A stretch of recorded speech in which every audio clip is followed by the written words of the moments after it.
एक समय की बात है। हिमालय की गोद में एक सुंदर और शांत स्थान था। घने देवदार के जंगल, बर्फ से ढके पर्वत और कलकल बहती गंगा की धारा।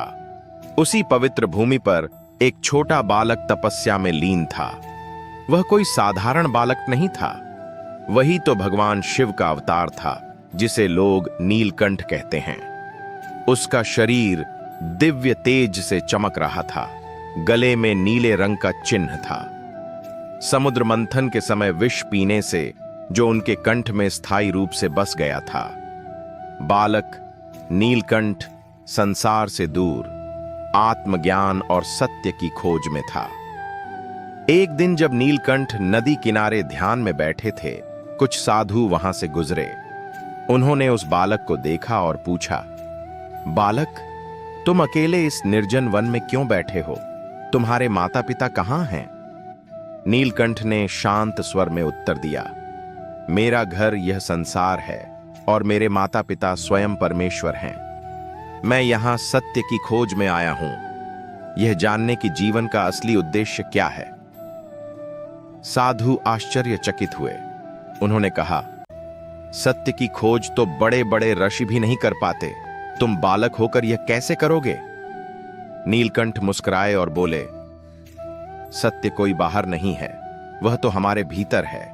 जब मन शांत होता है तब आत्मा का स्वर सुनाई देता है, वही सत्य है। यह सुनकर साधु विस्मित रह गए। उन्होंने देखा कि बालक के चारों ओर एक दिव्य प्रकाश फैल रहा था। नीलकंठ आगे बोले, मनुष्य अपने दुखों के लिए दूसरों को दोष देता है, पर सच्चाई यह है कि दुख हमारे भीतर की आसक्ति से जन्म लेते हैं। जब हम इच्छाओं को त्याग कर ईश्वर को समर्पित होते हैं, तब हर पीड़ा शांति में बदल जाती है।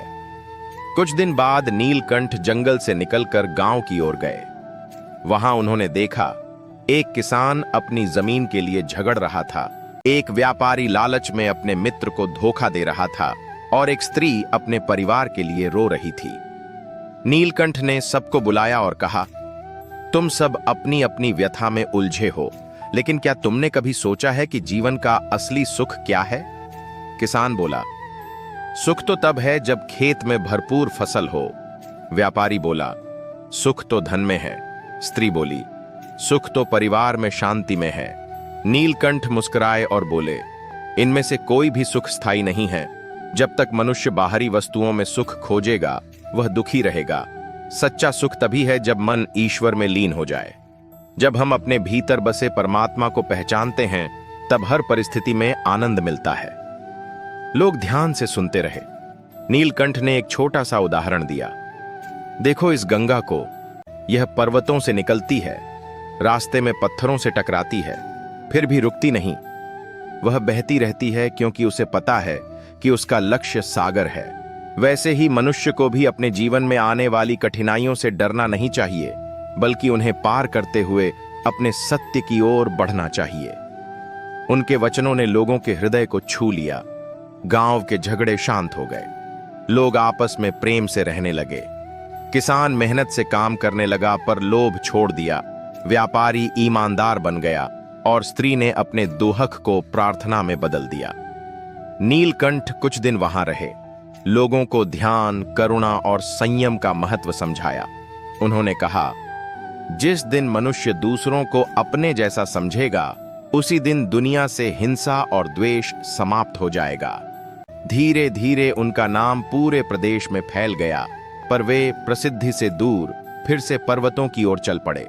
जाते जाते उन्होंने कहा, सत्य को शब्दों में नहीं, कर्मों में ढूंढो।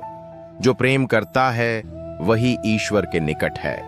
फिर वह हिमालय की ऊंचाइयों में विलीन हो गए और लोगों के मन में सदा के लिए बस गए। आज भी जब कोई आत्मज्ञान की खोज करता है, जब कोई सच्चे मन से शांति चाहता है, तो नीलकंठ भगवान की वही वाणी उसके हृदय में गूंजती है। सत्य तुम्हारे भीतर है, बाहर नहीं।